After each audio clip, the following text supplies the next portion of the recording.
Long before the sun shows up, the distinct smell of coffee brewing and bait thawing cuts through the morning air as they descend on their vessels. The sound of gentle ripples lapping against an aluminium hull make way for the low hum of their diesel engines as they prepare for the day's catch. Each in their own unique stretch of the Western Australian coastline. Separated by 1,000 kilometres of rugged coastline, but united through passion, history and one common mission: to provide pristine Western rock lobster to a global market. These are the Brolos fishermen, the fishermen of the Geraldton Fishermen's Co-operative, and this is their story.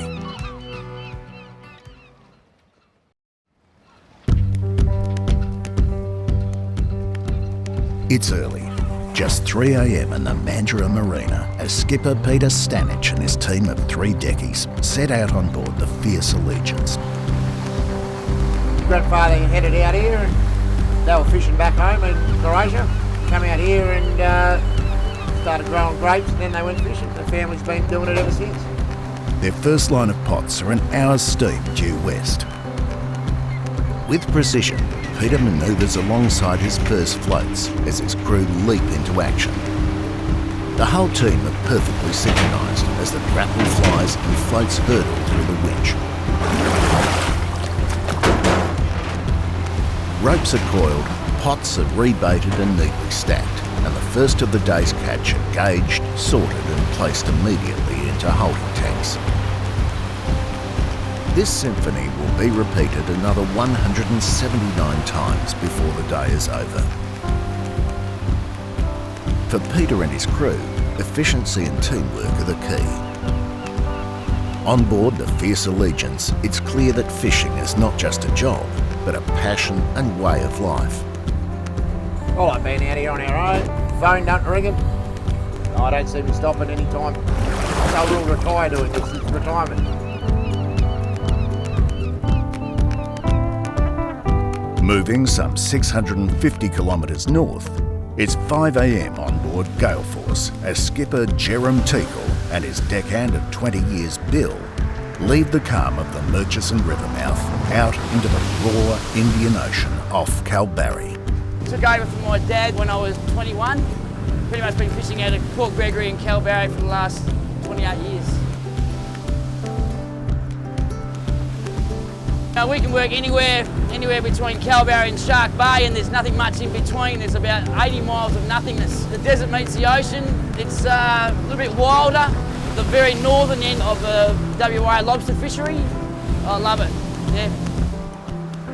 The guy you've seen in the back of the deck, my deckie Bill, he's actually worked for me for 20 years straight. So Bill's 58 years old now. I'm sure that he's probably the longest running deckhand that's worked for the Geraldton Fishermen's Co-op up to this date. Today's co-op is one supplied by 3rd and 4th generation rock lobster fishermen, like father-son team Dave and Reese Towers.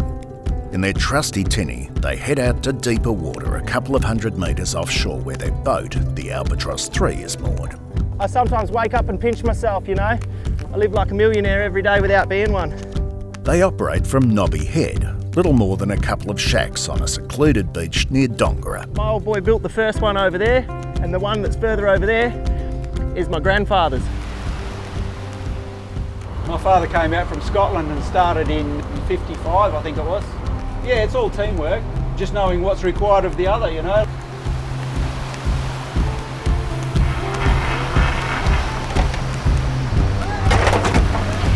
Might be pot of the day. Letting him have a go, like when I need a break, he takes over, he gets a decky and has a go. The whites cross the sand and that's the first lump they get to, and they pile into that lump. That's why those last 2 pots were good.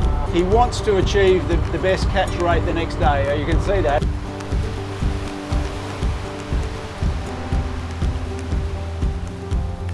A 100 kilometres further south in Lehman, skipper Darren McTaggart and son Lenny are closing in on their first pots on board the Beverly Dawn. My dad started with his uncle on a trawler and crayfishing. They just did everything in those days.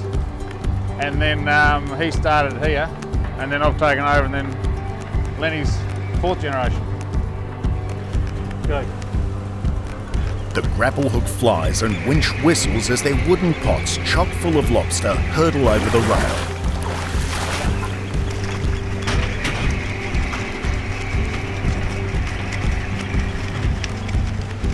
It's a scene repeated all the way down the coast as the first crates start to fill.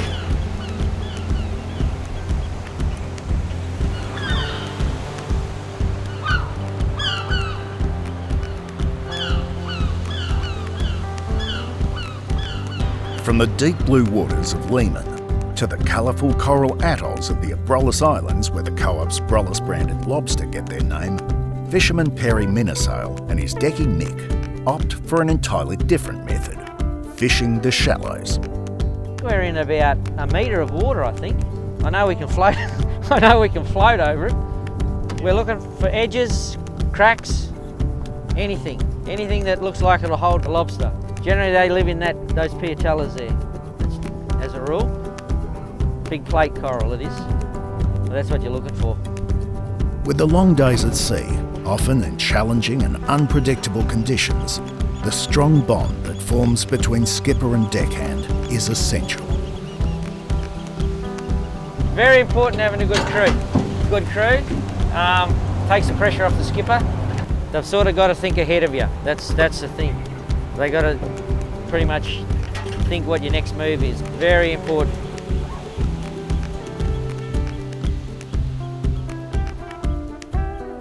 Meanwhile, his Basili Island neighbour Peter Armstrong and his decky Callum have just arrived from Geraldton, 80 kilometres due east, and are preparing the last of their pots after a week out of the water.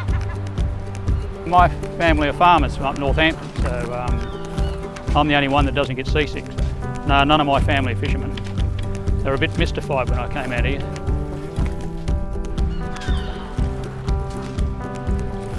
This is my crew, Callum Badalana, and we've got our pots stored in a shed out the back there, and we just wheel them out when we want them and stick them on the boat. It takes us about 2 hours of leisurely walking, and we're away. For co-op fishermen, the future of the fishery is crucial, and theirs is a world leader in ecological sustainability, ensuring there's many generations of Brolos fishermen to come. Oh, we just came across a pod of pilot whales swimming through here. They look like giant dolphins, got a slightly bigger dorsal and a big buff head on them. Sometimes they run into pretty big schools of hundreds sometimes. They're all around us. Coming and say good day, yep. Coming right up. Oh, you got to do these things every now and again, check out the wildlife. No, it's good to see them around. Last spot, Callum, you ready? Righto mate, set it. Yeah, it's beer o'clock now, homeward time. Back in Kalbarri, the action continues, but catching rock lobster is only half of the job. The most important thing is the quality of the crays. It starts right as soon as the pot comes over the tipper. You have to handle the crayfish as carefully as possible, but also as quick as possible to get them out of the cacker box into the aeration. This is our first holding tank. So as you can see, some aerator hoses. The more oxygen that goes through a crayfish's gills, obviously it keeps it healthier, more active, and then by the time it comes to grading, when it goes back to the factory, a lot livelier, healthier cray, it'll get high graded. High quality crays, they'll be in China within 48 hours on someone's dinner plate. The quality of their product is a point of pride shared by all the Brolos fishermen. A good cray is usually all legs, 10 legs intact. All feelers, which we have here, just come straight out of the water, come out of his hole, and he's fully intact. They're going in these crates. We're going to secure the crates. We're going to hang them over the side, and then the carrier boat's coming today to pick them up to take them to town. Well, they tell me it takes 30 hours for a crayfish to get to China. I don't know if that's true, but it sounds like it's quicker to be a crayfish to get to China than a person. As crates fill and the last of the pots are reset, up and down the coast, the day of fishing is drawing to a close for our fishermen.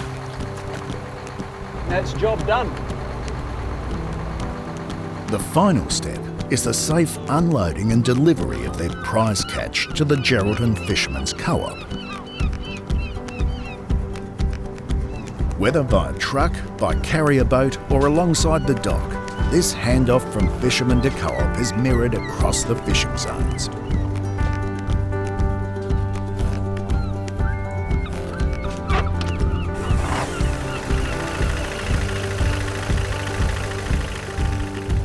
From here for their prized lobsters, it's on to the factory for processing, where they'll be meticulously graded for quality before being exported out to their happy recipients globally.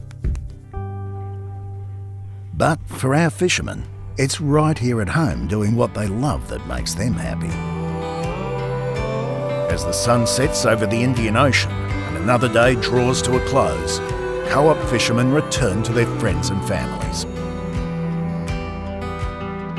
Connected by a passion for their product, their industry and their co-op. These are the fishermen of the Geraldton Fishermen's Co-operative.